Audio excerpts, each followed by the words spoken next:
Welcome to the Intern Whisperer, the show all about the future of work and internships. My name is Isabella, and this week's Intern Whisperer Employer Tip of the Week is employers, when you are onboarding your interns in your company, be sure to give them access to platforms that you will want them to use. For example, if it's a marketing intern, do they need to have access to your CRM? Are they going to use Hootsuite? What are all of the platforms and the social channels that they need to have access? It requires you to sit through and think about that process to make sure that you are creating a very efficient process. You're creating a training program, and that is one of the ways that you have a very successful internship experience for yourself and the student. So today's guest is Jeff Stillion, a creative writer, and we're going to be talking about the future of writing, which is super exciting to me because I was an English major and I also am a big fan of writing. And I was telling Jeff before the show is when I was 12 years old, I wrote these ridiculously, I thought they were amazing chronicles of Wendy. She was a detective, kind of like a Nancy Drew character that has come back into some Vogue channels. Anyway, I was solving all of these crimes, and I go back and I read it when I really want to laugh at myself, and it is so pathetic. I am like, tears are rolling down my face. I am not kidding. It is one of those belly laughs, and I go, oh, I think I may even share them sometime with Elizabeth and Axel so they can have they can laugh with me and they go, you thought you were good? No, I did at that time. Go ahead, and I'm going to have Elizabeth kick us off. So Elizabeth. Yeah, good morning, Jeff. Wondering if you could tell us a little bit about your educational background and your first job. Sure. And good morning to you. Before I begin, Isabella, I too would also like to read those Chronicles of Wendy, by all means. Educational background. Strangely enough, I did probably not too strange. I did my undergraduate in psychology. I was on a career path to become a therapist. I actually started 2 different graduate level educational programs in counseling, psychology, and clinical psychology. Did my due time there, did well, but then realized it wasn't for me. And then kind of had to step away for a bit, did some soul searching, as it were, and realized what I've always kept in my back pocket was this kind of writing thing. Because I'd been a musician since I was 14, 15, and didn't mind expressing myself and showing the public that. But when it came to writing, whether it's poetry or my prose fiction predominantly starting out, that's something I only showed a few friends and or family. And I was like, you know what, time to come out of the closet, as it were, and embrace this side of me and just live it. The second part of your question was education, and you said my first job. Is that what it was? Yeah, your first job. First job. This is fun. Let's see here. It was a small, before this kind of chain of Japanese retail shops that you'll pop up. I don't know, not sure what they're called now. It was like the first iteration of that. And honestly, I was, I think, 16 at the mall, and the gal who's a single owner, wonderful person, had 2 employees. I was one of them. And she was just like, stand here and make sure nobody steals anything. I'm like, okay, it's fine. And then occasionally I would run the trash. It lasted for all of maybe a summer. I don't know. That sounds like a really easy job. to some degree, yeah. I was hoping to work the register at some point, and I think I even communicated that.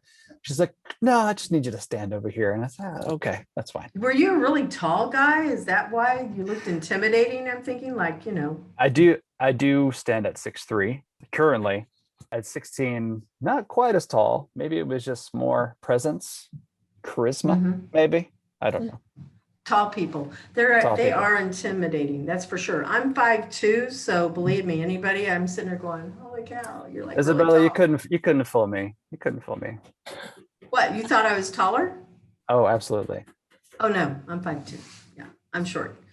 Okay, so why did you choose to start your own creative writing career? Because you have to have a day job, I'm pretty sure, because it takes a while to break into this, right? Yeah. I think any creative pursuit, I mean, there's always a high saturation in those fields, and negotiating the barrier of entry is always trying, always difficult. I have an acting background as well, and there was thoughts post high school if that's something I was going to pursue. And you kind of weigh the effort versus the passion. And I knew that when I did it, it made me happy, but the grind that was involved, my hat's off, I'll leave this one on, but my hat's off to those who endure that, because there's a lot of planning that goes into it, and you kind of have to mentally prepare yourself like, okay, do I need to go do this? Because it is a weekly pursuit, and it is a life that you kind of commit years to doing. I heard some sort of statistic that even for actors, it takes a good 10 years before they get really established and start picking up some traction. And I had to be like, well, 18, I guess I could check out, kind of evaluate where I'm at 6 years in. I don't know, the whole endeavor, it could also just been a little fear and maybe some excuses, but it just wasn't where I was at the time. And I got slightly off topic. What was the question? Let me go back to it. How did you start your career? I agree with you. I'm going to jump into it because when you said 10 years, absolutely. I have multiple companies and the IRS will give you, 2 years. If you haven't made money in 2 years, what you've got is a hobby. And now they've extended it to 3 years and they'll say, okay, even by business standards. And because we're talking about the ability to provide for yourself, really. So whether it's going to be writing or if it's acting or just starting a business, the grind is the real word. That is so true because I get up and do this and I work every day, 7 days a week, 365 days in my startup. And I would never do that in a regular job. Never. Yeah. What I can say, if we appeal to Malcolm Gladwell's 10,000 hours, I think before I started or attempted the craft of writing, which I don't know, you start abstract thinking, developmentally around 14, 15. So I was kind of thinking more laterally. So I think that's when it triggered for me. But I've always been a storyteller. So even as a kid, before I was actually taking on the craft of writing, and because that's logic, that's structure, right? That's another side of your brain. I was always just a little story. I'm the youngest of 4 children. So I was always a natural observer, hence my psychology degree. And I became very fascinated with the human condition. I was a very self-aware kid. And so I would just watch these lives before me and I'd see how they were lived out. And I think naturally was just assimilating a narrative. And, and when you're the youngest, and I'm the only boy, firstborn male, but youngest, three older sisters, you get a lot of alone time. And so there was a lot of just, with little figurines, making up stories as a kid. And as I matured and as I grew, and, life throws you through the spin cycle, starting my quote writing career, I'd say it actually started when I was a kid. It's just now taking the practical steps, quote unquote, make that a means for living, which is what I've been putting all my energy and effort to almost in this last year. And I'll tell you what, on top of my analogy is, it's just right now I'm spinning plates, right? I'm a dad, I have a 13-year-old daughter. I do have a day job. I'm in this wonderful relationship, but I'm also having to do me as well. And it's challenging, and you really have to prioritize where you put your energy. And luckily I'm surrounded with wonderful family and friends who understand that I need that time. And that I'm trying to prioritize this and pivot, if not lane change, career-wise. That's good stuff there. Elizabeth? Yeah, absolutely. I really resonate with what you said about having that support system around you that will help guide you into the path that you want to go to. That makes a lot of sense. And especially with the 10,000 hours, the grind that you're talking about, I'm thinking that once you get home, if you get home, you're going to need those people behind you that are going to help push you forward and take care of you. What would you say are some of the challenges to getting published professionally?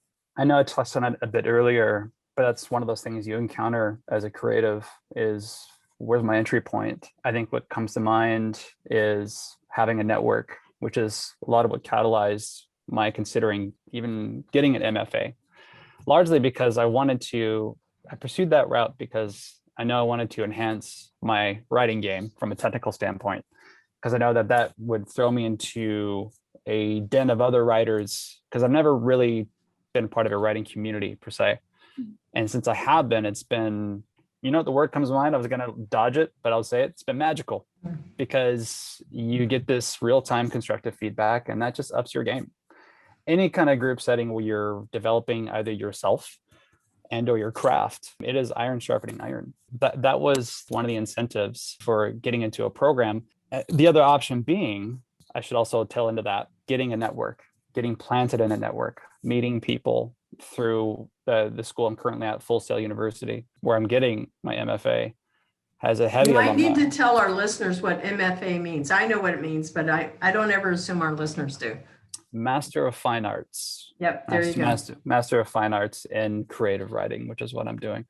It's a terminal degree in that, I mean, you can always option to go higher at a doctoral level or a PhD, but typically, and Isabella, you could probably speak to this more or be more articulate on this than I can, but to my knowledge, terminal means you don't necessarily need to go higher than that, right? Employers, prospectives see that and go, okay, you're good. You know, he doesn't necessarily need a doctor or something next to his name or a PhD. And as a quick aside, I know that graduate level education, I mean, this is what I try to pursue in psychology as well. That's something that I've always endeavored towards. To circle back, having that network of people was also going to be something that I would hope to leverage and to situate me in the career I wanted. Only other option of not going to graduate school was just to try to do the Hollywood screenwriter thing, which is you go do these night courses, you get a certificate, and again, you just kind of grind, right? And hopefully you meet people along the way, and there's other writing circles, which I'm sure I'll carry on, maybe look at even after the program. I mean, I've built a lot of great relationships so far with my cohort.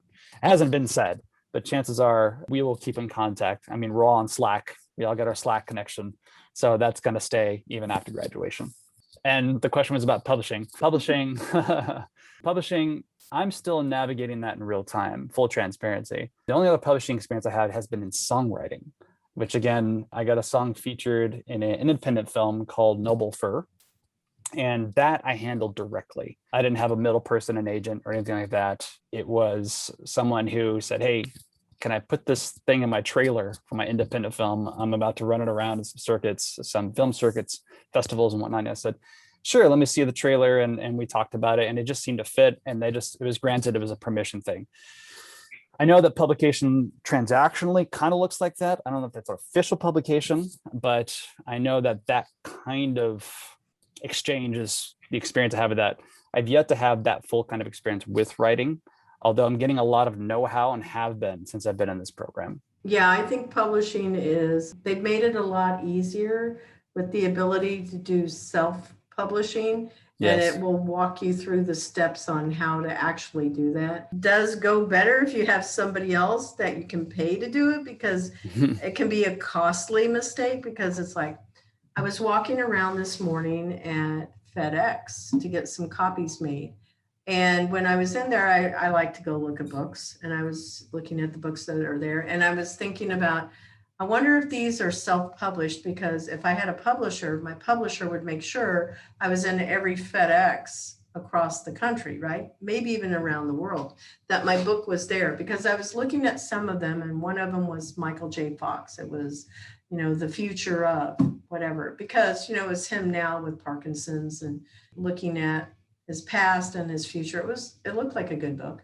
But then there were these other books that were up there, and I went, that has got to be somebody that did self-publishing, or they had a publisher that helped them get a book out there, because I was going, I don't know who these people are. It's interesting to me. I wanted to write a book, and the book that I did write it.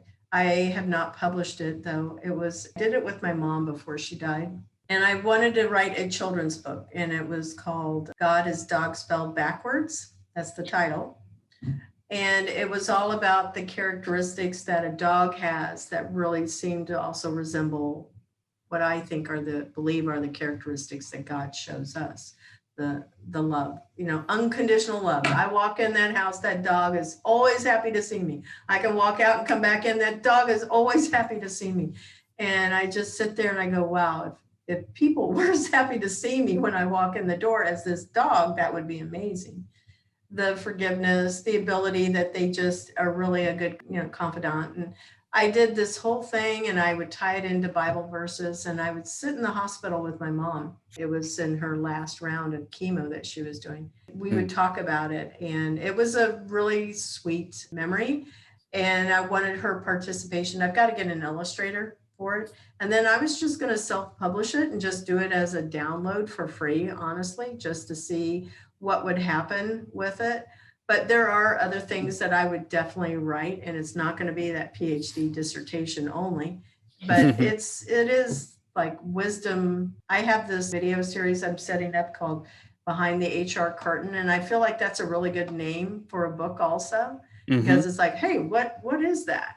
And so that wisdom, and I think that is what most people want and why they like books. If I can add to that, hopefully not take away. I think with regard to animals and our dogs and our things in nature, it's come to reason, at least for me, that like a dog is perfectly a dog, right? And if anything, they're kind of like these living sacraments that remind us of, oh, you are perfectly you. I'm just going to just be me. And I'm Mhm. going to relish that. And I'm okay. Because the dog's like, look, I'm wagging my tail. I'm happy. You should try that, you Yeah. know, to some degree. I mean, we were just for Memorial Day week, girlfriend and I were out hiking, and it was just a tranquil moment on these. I'm just seeing these wild lavender flowers, and we're on this trail, and I just have a moment where it's just a moment of presence. You kind of go, I'm just thinking, this tree is perfectly a tree. You know, this flower is perfectly a flower. It's just like, it's not trying to be anything else but itself. Mhm. And it's present. It's not thinking about, I wish I was a cheetah, you know, or God, I wish I was something else. Or I wish I was somewhere else. It's just like not fighting. It's not attaching itself. It's just being, you know. Mhm. So anyways, that's what made me think. I thought that was worth sharing. So I'm going to build on top of that too, because I like the conversation for sure. I think that we learn from everything in nature, and that, animals. I taught Sunday school and I learned so much about adults from working with 2 and 3 year olds, because basically we're all a 2 and a 3 year old on the inside. Sure. But I was also walking my dog, and I also realized how short-sighted people are, because I'm sitting here, walking my dogs. I have 2 dogs. We're walking. I see a tennis ball. It's on the other side in the grass of a big fence. I pick this tennis ball up. My dog only sees me with this ball in my hand. That is it. That is all they see. And it's a big open field. And so I hurl that, tennis ball over it. My dog takes off running, keeping his eye on the ball, runs straight into the fence. And I'm going, that is how people are. We focus on one thing and we miss the big picture that's right in front of us. Because like I might be going, oh God, I need a neon sign to tell me what it is that you want me to do. Sure. Instead, if I paid attention to even the little things, I would realize, oh no, he is talking to me. I'm a very spiritual girl. Jesus girl with a potty mouth is what I tell people. You can learn from every situation. I think I say that quite a bit to Axel, because I pay attention to people a lot. And I really like working with him. I know he's being super good. He's being very quiet and respectful here of the conversation. So it's Elizabeth's first time for being on the show. Thank you there, Axel. But we can learn from everybody, regardless of age. We can learn from everything in nature if we only slow down and be present, like what you're saying. Absolutely. I think that a lot of it points back to there's a general anxiety I think most of us have, especially in our particular society. I feel I don't know if you know who Thomas Merton is. Trappist monk, died in the late 60s. He's one of my favorite authors, monastic gentleman. He's, quote him verbatim, I'll try to. He says, we tend to reach out for things we were told to reach out for. And there's we have these superficial automatisms, which is just these things that, again, we're just kind of programmed to kind of go to. We interact with things that told to interact with, and all being said, it takes us away from ourselves, and it takes us out of the present, whether it's a person or a thing. And what that ends up looking like when that becomes excessive is it looks like control. And so we try to control our environment, or we try to control other people, and we become unconsciously codependent on these other things to provide something for us. And then we have these highs and lows, because sometimes it feels like a reward moment. We're like, oh, that feels good because I had something to do with that. But that's counterfeit, because a lot of us, when we exhaust ourselves, we feel powerless. So we reach out for counterfeit power. And we realize the true power is just retaining that, knowing that you can only control you and how you respond in situations and our people. And you kind of just unattach. It's like the dog wagging its tail. It's like, it knows it needs you to feed it, and all that stuff. But at the same time, it's not apologizing for who it is. It's still retaining all its power. Mm-hmm, mm-hmm. Yeah. I was saying that similar conversation yesterday with Axel. We were doing another show, and I was talking about I have really no control. I will be 50% responsible for whatever the issue is with another person. not always. I can be 100% responsible if it's my fault, for sure. But in this instance, I was saying about that, and I said, but I can teach you to a certain place, but it's your job to take whatever it is that you're being taught and decide what you're going to do with it. You can show him the Nobody- door, but Yes, he has to walk exactly. through it. That is exactly right. Yeah. And each one of us has to do that, right? Yeah. Axel, you are Neo in this situation. It's a reference to Yes. Matrix. Yeah. What you didn't know is that Isabella is Morpheus. I am. The red pill, the blue pill. That's right. Yeah, but he also didn't make it through that. But he is that Jesus. Well, no, Keanu Reeves was There's a lot of allegory there. Yeah. It definitely is. Yeah. All right. So what are the 7 P's of story structure and how does it help improve writing? I don't think I know these. I was an English major. I'm sitting there going, I'm going to have to look that up. So I'm going to throw that out there. There's not, it's something an influential professor I had in my undergrad. My first major wasn't psychology. In fact, I went to school to become a spiritual leader. And I had taken You mean a priest? Yeah, priest, pastor kind of thing. Okay. And which is a whole different life now behind me. But I took a dramatic writing elective. We had to write out these pieces and then perform them. And I wrote something a little dark for that particular school. But she was a writer, she was a creative, and she kind of leaned in. She took me out to lunch. So I want to talk about this piece. It's a little dark. And she's like, but before I get to that, she's like, what is your major? And I said, oh, it's, God, I forget, something with ministry or whatever. She's like, why? She's like, you should be writing. You should be this and that. And so she's the first one to kind of validated creative aspect of, I do this, and I don't mean to derail, because I'm always want to set up with an anecdote and then tie in with an answer directly to the question. What was the question again? What are the 7 P's of story structure? It was her. So in her class, she pulled a lot from Aristotle, and these were the 7 P's of dramatic criticism. And I remember her disclaimer was, she's like, I'm about to ruin your movie going experience forever, because it's kind of like, I know it's a reference to what we just talked about, but this is kind of like you see the code in the Matrix, right? So the P's essentially, and as in every story, you have a person, right? That's your protagonist. That's the hero. And you think protagonist being a P word, but it's not. We're going to say person. And that person is, I like to use Indiana Jones as kind of a model of this. So you have Indiana Jones, that's our person. And then they have a peculiar trait, right? Archaeologist, good with a whip, cavalier, afraid of snakes. And then he has a passion, and that passion ties in essentially with the plot of the film. So if it's Last Crusade, he's trying to get the Holy Grail, right? So that's his passion for that. I mean, there's been a bunch of Indiana Joneses, but let's just use that for example. That's his passion. And then, so that's 3 Ps. And in the middle, you have plans and pitfalls, right? Which is the bulk of the movie. And I should say, in the first 15 minutes, we know who the person is, the peculiar trait, and the passion. 10 to 15 minutes, we usually know that of a film. And then the bulk, the meat of it, plans and pitfalls. I'm trying to get here. Oh no, it's another Nazi trying to kill me. And then that's essentially plans and pitfalls. And then we reach the moment of peril, which is the climax typically. And the peril ties in essentially with the passion. We're thinking this whole time, this guy needs to get the Holy Grail. The story doesn't end up being about that. The twist is, which happens at climaxes as well, is that it's a story about him reuniting with his father and building a better relationship with Sean Connery, as it were, Dr. Jones. They're both doctors, but it becomes about that because it always involves a choice, right? And if you recall, he's hanging in the chasm, right? What's her face? The blonde Nazi girl was also reaching for it. And he's like, honey, you're slipping, you're going to go. And she goes, right? Because her choice, she chooses that. He finds himself in the same predicament a few seconds later. He's like, Dad, and because, Sean Connery's holding on one hand, he's reaching for the grail with the other. If he chose the grail, he wouldn't change, right?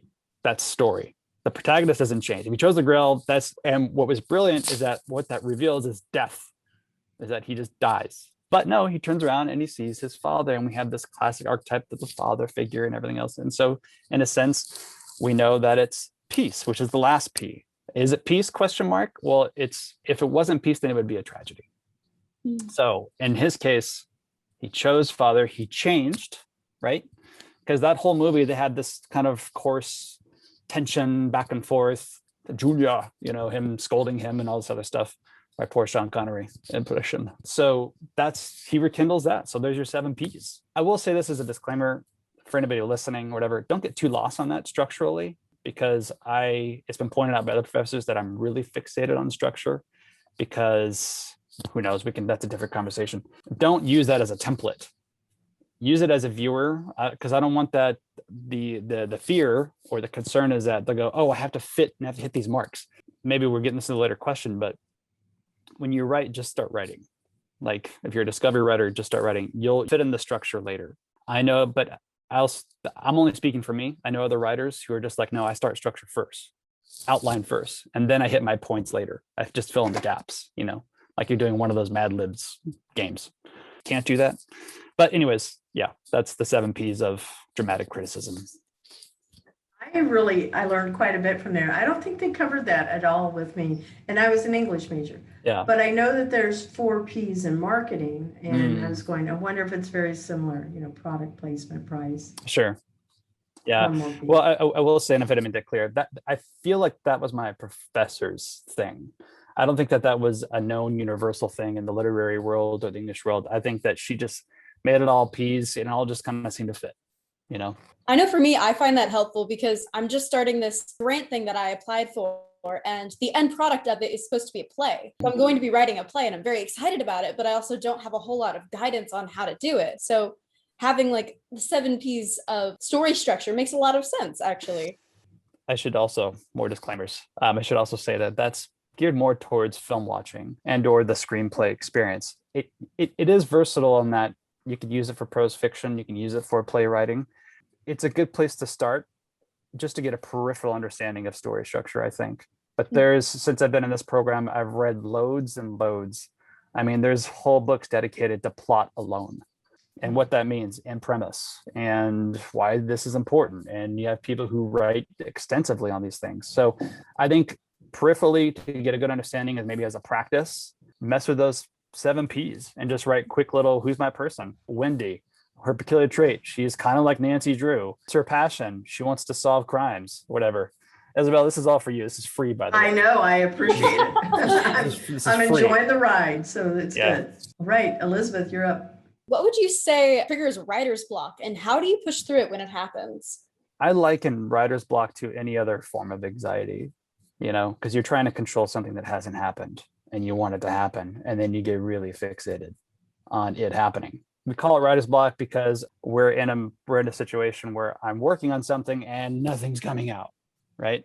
Well, similarly, I find myself in having a difficult conversation with either my kid or my significant other and nothing's coming out. I'm having a block. Mm-hmm. And really, I think all it is, it kind of looks like at its base, it's an amalgam of fear and frustration in that moment. And I think like you would remedy that, like you would do anything else, just step away. There's some practical things. Meditation, do a bit of yoga, because mind, body, it's all connected. Move the body if the mind is still, right? Breathe. Don't forget your breath is kind of everything. And so you're intentional. So I don't know, go for a walk and do some breathing exercises. There's one I do. An easy way to remember is 6-6-12. You breathe in for 6, hold for 6, and release for 12 seconds. So you breathe in for 6, hold it, and then release for 12 out of your nose. And I'll do that just as a meditation, eyes open or closed. Personally, I'll put on I like the sound of bells, like meditation bells. And you can go on Spotify and just search meditation bells and people have compiled extensive playlists. And I'll just have those on shuffle and it's really pleasant. They're not like high, tinny, orchestra bells. They're really deep, resonant kind of bells, and I'll put those on and I'll have that and I'll try to follow the ringing of the bell while I'm breathing. And even when I'll teach jujitsu, we begin every class with a little bell. When we were meeting pre-COVID inside, we would have as part of the routine is we'd open up with that. Everyone sits on their knees, or the word is seiza, a Japanese word, and we sit on our knees, we hit the bell, and then we're breathing in and out. And what the idea is, you breathe in as the bell crescendos, and then as it decrescendos, you're breathing out, right? And that, as we circle way back and back, is practice of presence. The block itself is you're trying to negotiate a barrier, right? And all that is you becoming obsessed with the fact that you have a block. And then you start ruminating and you fixate on it. So my remedy for that is just to decentralize. Get up from wherever you're at if you actually need to move your body. If you can't move for whatever reason, then sit back in your chair, put on those bells, breathe. You have easily accessible techniques and they're all free for the most part. Yep. So Sounds like our next question, though, is how much of yourself do you put into your writing? And I can see that it's very therapeutic. It is holistic because it is your martial arts. And I know we have a question about that. That was one of Axel's questions, too. But there is this place where I see this in graphic designers and I see it in artists. It is their personality. Everything that they choose to, whether it's to paint, to craft, to model, I always see a person's personality, their preferences, just like you had mentioned before in that writing. So it sounds like you're 100% in your writing. And that also is a way that you can release tension. You can also be able to use it to put yourself into a super creative mood. I think it's everything.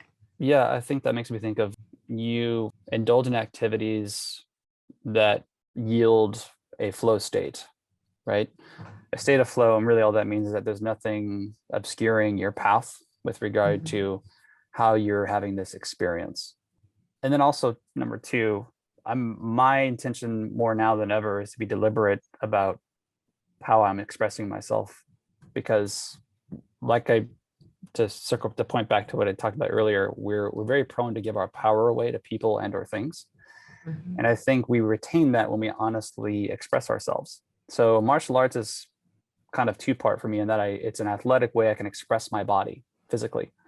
And then, but there is a mental and spiritual component there as well. Those are never separated, but that is a way I can move and think without thinking and whatever we get into those concepts.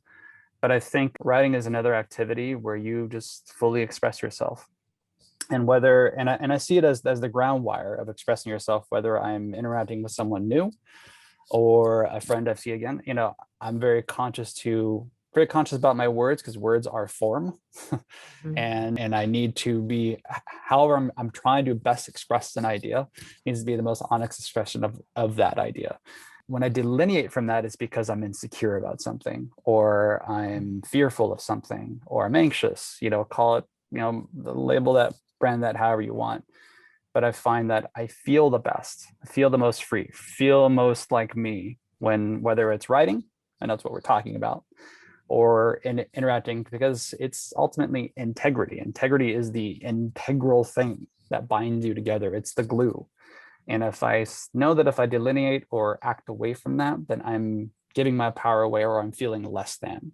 So whatever I create needs to be something honest, right? It needs to be me. It needs to have, it needs to just be my self-expression, because that is a satisfaction that is just unparalleled. That was beautiful, wasn't it, Elizabeth?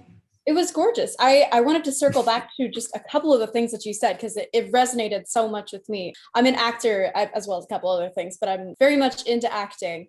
And I do a lot of physical acting, like a lot of the Suzuki technique. And yeah, so just a lot of like very physical, like moving your body and like moving all of you with it. And I think it was something you said a little bit ago about how like your body and your mind are one. And so often we are prone to separate the two things and think that they are different from the other. I think it's going back to when we were talking about writer's block, but we are just a person. We aren't separate. So if your mind is dysfunctioning, then you need to move your body, because all of you needs to be functioning correctly. But I really resonated with what you said. Yeah, it's parts of the whole, right? Yeah. Each thing kind of represents the whole, but it's all bound. And I think in the methods, we do have methods, you cited a few. The whole aim is to have a presence of mind about them, have a mindfulness about, when you scan your body head to toe, when you scan your mind, you have to, and here's another idea, you have to kind of understand that you are not your mind, right? Yeah. That you are not your thoughts. And I think that we tend, and if you're not aware of that, it might be an idea you need to chew on for a bit, because I think people think that they are their emotions, when really emotions are very fleeting things, which is why the actor can, by way of training, summon them and become them for a scene. But then if you know, and maybe you've had the experience or have seen behind the scenes, actors have a come down period, especially if something's really emotionally intense, because to summon that emotion, it's usually having to call upon some sort of painful memory that they have to viscerally relive to sell that scene. And they'll do it because that's the craft. Now, That makes me think for a moment, that happens to me with writing as well. If I'm writing something that is difficult, I know I want to go there because I need this to be true, I need this to be honest. But at least I know I'm mentally prepared. As long as you have an awareness that before you step in, I'm going to step into this room where I'm going to be indulging some old wounds. But the beauty of it is that you can indulge them because you've already dealt with them. So it's not like you're resurrecting the zombie that's coming out to attack you and give you the same pain it did the first time it hurt you. It's just you're looking at the memory through a safe window and kind of go, yeah, that's when that happened. And then you step away from the window. And you go, I'm okay. Let me give me a moment to breathe, and then we'll go get yogurt. Exactly. And it's those grounding techniques you were talking about that help you exit the scenario and still be okay. Yeah. And I think something Isabella touched on as well when she mentioned therapy. There's inherent to any art form that we create or indulge or consume is catharsis, right? That cathartic kind of experience that helps you to develop and learn something. Because if life is not anything, it is about growth, right? And I think that we get that from different things. Mine just happens to be in the most ways I've grown and find flow states, which I may find synonymous with growth, is my martial arts training that I've been doing all my life. The way I express myself with writing. I like to say it's music, and I've had some transcendent moments with creating music, and it's great, but I tell you what, I get it more with writing. And that's just figuring that out as you live life, as it were. Yeah, absolutely. I think it was Aristotle who brought up the idea of catharsis, and that we all need, especially in theater, and I believe in writing too, we need to watch somebody else go through something sometimes really traumatic or horrendous, just so that we also get to be with them on that stage or in that book and feel what they're feeling and get that out of our systems too. Absolutely. Yeah. And that's why in that way it can be a very healing process. For sure. I feel like I'm in a really good therapy session. I mean that with all sincerity and kindness. I'm sitting here going, man, I feel myself just kind of drifting in a good way. It's like, good. Ooh, healing. Yes. Great conversation. Totally enjoying this. Oh, I was going to ask him a little bit more about martial arts and how that has helped you in your writing or perhaps developing some of your characters.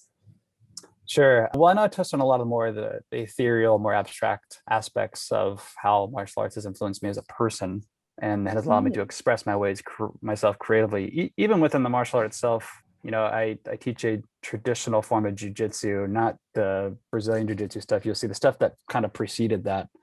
And so our whole system's in Japanese, but it's like the equivalent of Old English. It's Old Japanese. And some of it's relevant today, but you have to learn it to teach it. And so that was kind of fun too. And so within that, we have forms, kata, which I'm sure you guys have probably heard, kata. But then we also have waza. Waza is kind of synonymous with a freestyle expression of it.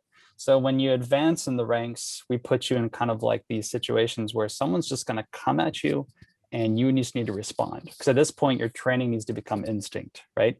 And that is another flow state for me, right? There's no thinking. Because if you're thinking about shifting in a second, let's make this easier. I think C.S. Lewis said, so long as you go on thinking about the kind of impression you want to make, you'll never make it. And what that is indicative of is too many mind. It's a reference to The Last Samurai. It's said to Tom Cruise and his character. It's just you have too many mind. You're thinking way too much. The mind, you are not it.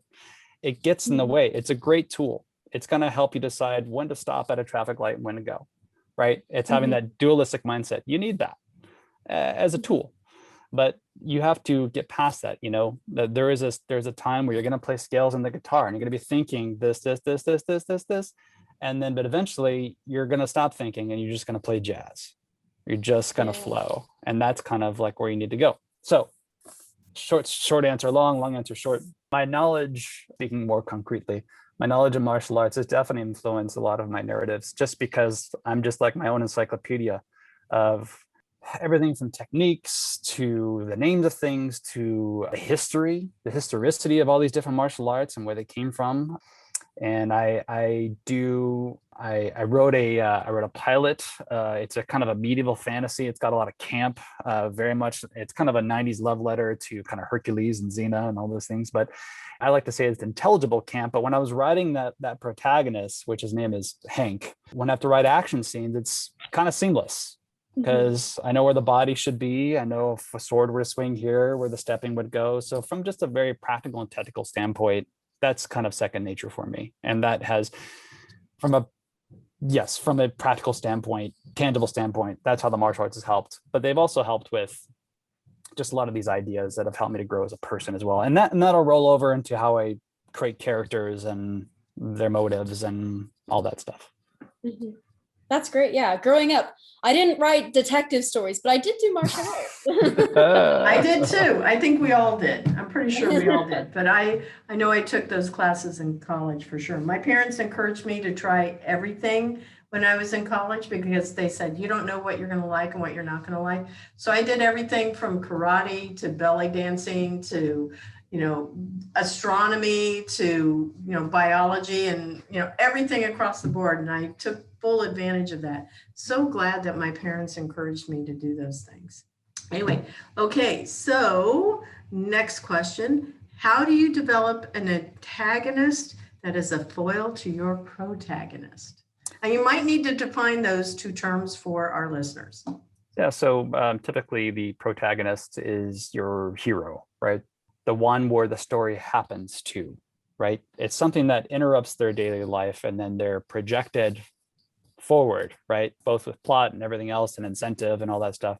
The antagonist let's try to sound cooler than I am. It's the anti, right? The anti-protagonist. It's like Christ and Antichrist. Yeah. Sure. Yeah. Or anarchist. We'll go with that. Anarchist, right? So yeah, the antagonist more often than not drives the plot.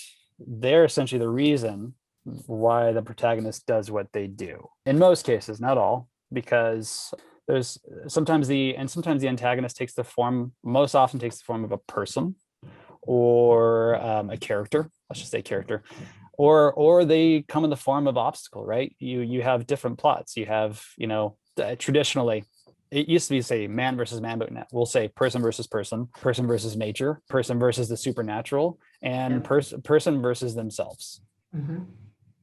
Classically, that's typically kind of what you get throughout all story. The follow, whether it's film or prose fiction or any kind of thing that has a journey, quote unquote, of a hero who needs to, learn something, get something, whether it's like on a magic, we'll use Joseph Campbell's word, getting the elixir. They have to leave their known life to, use Neo as an example, leaves his known life.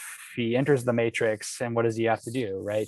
So he's got to and then he'll get the elixir, get the salve, and he'll return back to his known world to save it. That's kind of more or less how that works. So, and the antagonists on the way, right? You have the agents, you have things like that, everything trying to thwart him from making that happen. That is a really good explanation for that. And you used, I think, relatable characters that from either works of art, books, or movies that people could relate to. I don't know of anybody who hasn't seen The Matrix. I'd be surprised anymore because it's one of those films that they definitely show in school for that exact purpose, like what you're describing, and also for the Christ character. It's very popular for that. And it's something that's super helpful when people can relate to real world examples that they go, oh, I did not know that. And they have the coolest outfits. So. For sure. Yeah. I would watch it just alone for Neo's like long black trench coat. That thing's so cool. Yeah, just the aesthetics in that film are very pleasing. Impeccable. It's going to be everybody's Halloween costume this year, pretty sure. We're all going to go out and go, oh, let's go and do that. All right. So Elizabeth, you're up. Yeah, shifting gears just a lot. What do you think about like current correctional technologies, things like Grammarly or spell check? And do you think we're too reliant on those? Are you asking the writer, the non-writer, the creative? However you choose to answer it, but I would think the writer, perhaps. Sure. Well, I'll speak for myself. Whether it's script writing technology or software like Final Draft, whether it's the Adobe Suite, I think there's high utility. I think per their design, it's enough now to where they remain a strict utility. When they start doing things for us, when we start writing algorithms and or codes to just like, all you have to do is start the story, let me finish it. It's like, okay, to me, the autocorrection, all that stuff, they're just tools and they need boundaries, at least for me. it hasn't really entered my experience yet to rely on anything but my own creativity. If I do rely on, well, that's not true. If there is some sort of reliance, it is on my script writing software that it doesn't, die or doesn't autosave or something like that. And I need to finish this thing because I've already given it 1 week of my life and all my energy and everything else. And so, geez Louise, it better not die on me. That's what I needed to do. That's how I'm reliant on it. But in terms of its place, as long as that doesn't escalate in some weird, inhumane way, or it starts to, a sense, steal and or suck the creativity out of artists, it should be like what I think it's doing, but most of it, it's trying to provide more options for the artist to express themselves in the way they want to. And I think like they should be working for us instead of taking over and trying to produce some sort of ideal finished product that meets some strange criteria or criteria that's sellable or more marketable. The person learn that. Just help them, be a tool to help them learn that. Don't do it for them. Yeah. I think we're going to talk a little bit more about those kind of technologies, but I think that's a very good point that sometimes it can take away your creativity. There's that function sometimes on certain things where it fills in the next like 5 words that you might say. And sometimes that's helpful when I'm just what? Figure out an email. Yeah, if it's a quick email, I'm like, sure. Mm-hmm. If it's something that's practical, I mean, that's helpful because I want to spend less time there, more time on the thing I want to create, right? Mm-hmm.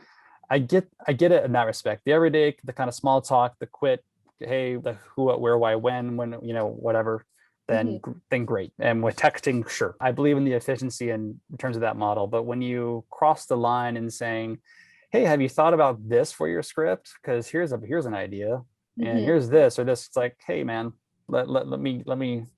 That's my journey. Let me figure that out. Yeah. And sometimes it can like take idea, like you were processing something over here, and then it said like 3 words, and now you completely forgot what you were just doing. That might mess with you too, because people have different trigger words for things, and that might even bring up something emotional. I don't know. I'm thinking real time. I just think that could be really disruptive. It's a good thing. Some of them have the option to turn them off, so that's helpful. Yes, indeed. We are really enjoying this conversation. So I'm going to be taking a quick break, and we're going to have probably about 15 minutes left in our show. So it's been an amazing conversation. So we're going to recognize our sponsor, Cat5 Studios. The Intern Whisperer is brought to you by Cat5 Studios, who help you create games and videos for your training and marketing needs that are out of this world. Visit Cat5 Studios for more information to learn how Cat5 Studios can help your business. Thank you, Cat5 Studios.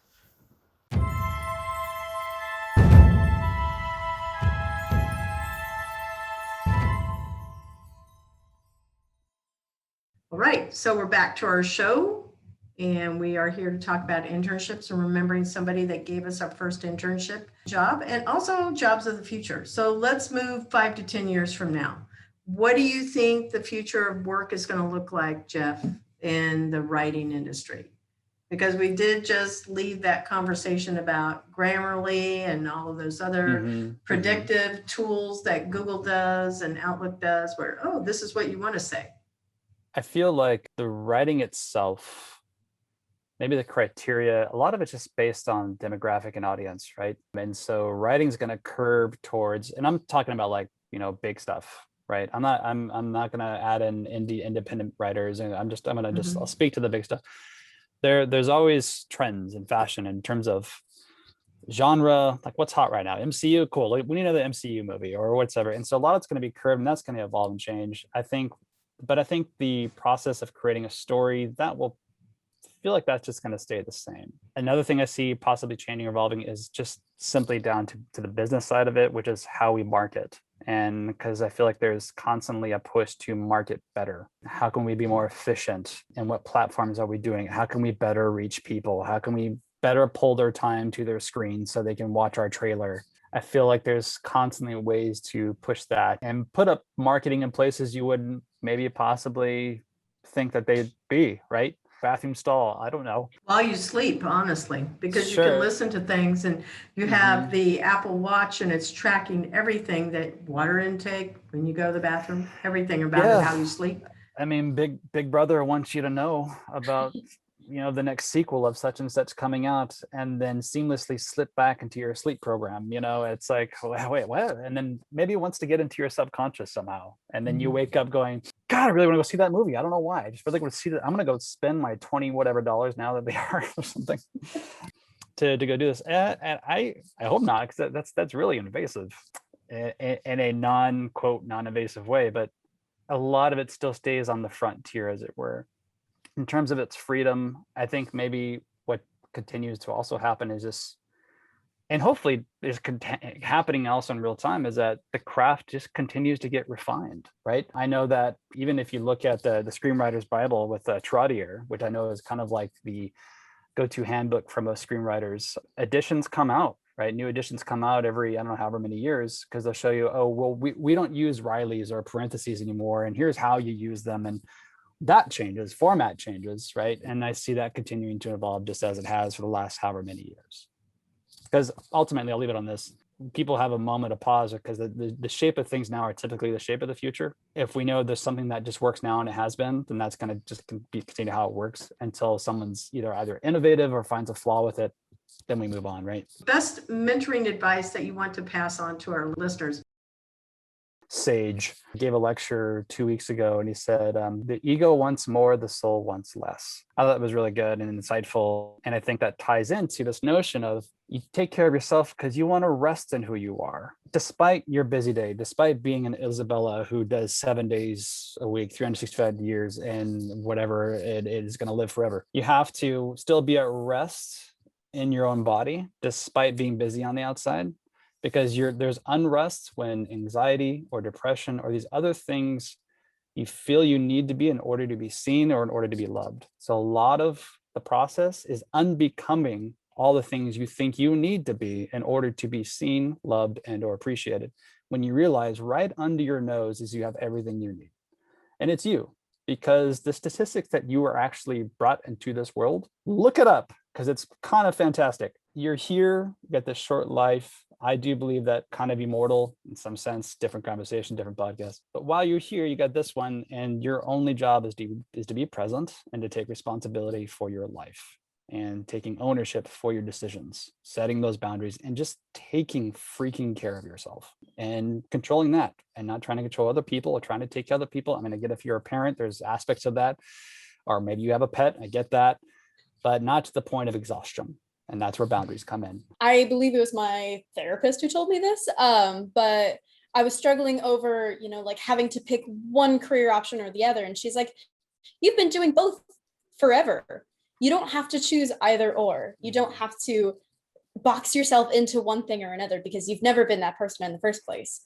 So yes. I think just allowing yourself to pursue what you want to pursue, and you don't have to put any sort of direction in any way. Yeah.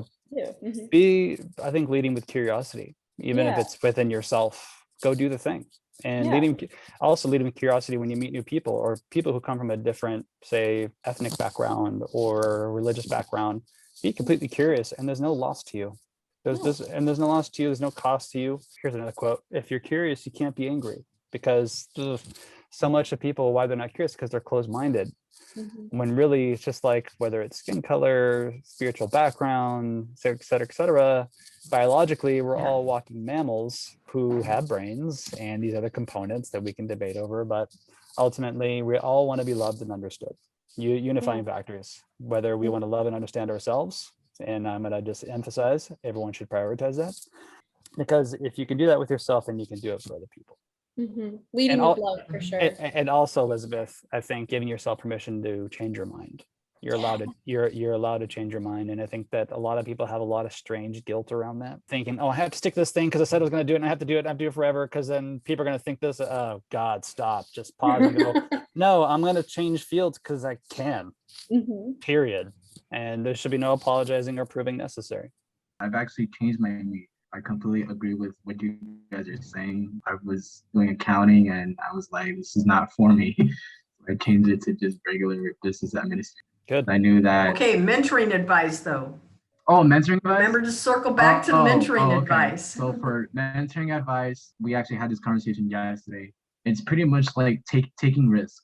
Like, you have to take a risk, because if you don't, you will always have that what if mind. And it's pretty much like a dream. You're gonna keep dreaming it until like you're like no longer there. So Yeah. that's something that I've like right now, tomorrow, I actually just got an email today of a casting call tomorrow that I have to attend in St. Cloud. And I'm only being an extra, I'm not getting paid, but it's just something that I know that if I wanna like pursue it, I have to take the risk. And it's literally what I'm doing. And how does that make you feel to take the risk? It feels good because like I don't have that mindset of like, dang, I wish I could have done it. I wish I could have done it. Man, I wasted like a couple years doing this, like 5-10 years. It's like now I could be like, okay, see what happens, because you really don't know where it goes to. It could lead to like other networking connects and stuff. It could lead to like something probably bigger than what you thought of that 10-20 years from now. Yeah. And what I think what I'm also hearing too is that there's a certain satisfaction in just deciding to take that risk. Because I think a lot of us, and I steal this from my girlfriend, as she introduced me to this notion when we first met some 2.5, almost 3 years ago, is that you get paralysis by analysis, right? And it feels worse to kind of contemplate jumping off that cliff and teetering rather than just jump, because it's going to feel better. But when you're in that kind of pregnant pause phase where you're like, should I, shouldn't I? It's like it's all retch and no vomit. I think what I'm hearing is that there is a satisfaction. I see it and I hear it even from you, Axel. You're just like, yeah, I'm gonna go do this thing. And I mean, what I'm feeling is just satisfaction on your end. Not only that, but it's also passion. Like I found out that I had a passion for it when I took this improv class a couple of weeks ago. Isabella told me to take it, and that class just like I've never paid so much attention. Isn't that great? In my life. So improv's great. Improv's great. Yeah. So it was really cool just being able to just like get my attention. Like, okay, this is what we gotta do. Okay. And Yeah. just, like build from there. That's fantastic. Yes, and Elizabeth. That's good, Jeff. That is really good. Yep. All right. So how can our listeners contact you? Share your website, your social channels, email, whatever you want to share. If they're watching, it's on my designed background here. There's only 2 video channels, but I will tell you we're now on 16 podcast channels and 3 live stations. So fantastic. Yeah, I have my portfolio website. If you want to just check out that's a lot of just selective curated material that I've done that's on there. It's jeffstillion.com. My last name is Stillion. It's like stallion with an I or like million with an ST. That's the best way. It's what I tell bank tellers when they're like, how do you spell that? Or anybody else. So it's a wonderful last name. So jeffstillion.com, and then my email's on the screen. It's just jeff@jeffstillion.com. So that's the way you can contact me. And you want to do the Twitter thing? Sure. It's just my handle's @jstillion. Are you on LinkedIn? I am on LinkedIn as well, because Isabella is also on LinkedIn. We are connected. We are. Yeah. So if you find me, you'll be able to find Jeff for sure. This much is true. Well, that is also really good. Thank you for sharing that, Axel. I appreciate it. So we are going to be wrapping up our show. Make sure I say thank you to Cat 5 Studios, to our production team, Axel Aponte, Elizabeth Herbert, who are our associate producer interns, video and audio editing, Steve Neese, who is also a Full Sail person. I'm going to throw that one up there too. He graduated. Curtain call. Video editing, yep. Raymond Ahmad Khan, Berkeley Walgamot, and Mitsari Rosales Vargas, our video interns. So for any employers, please visit us at www.internpursuit.tech to learn how you can also get matched to amazing intern talent that will help you grow your business. So thank you for supporting us.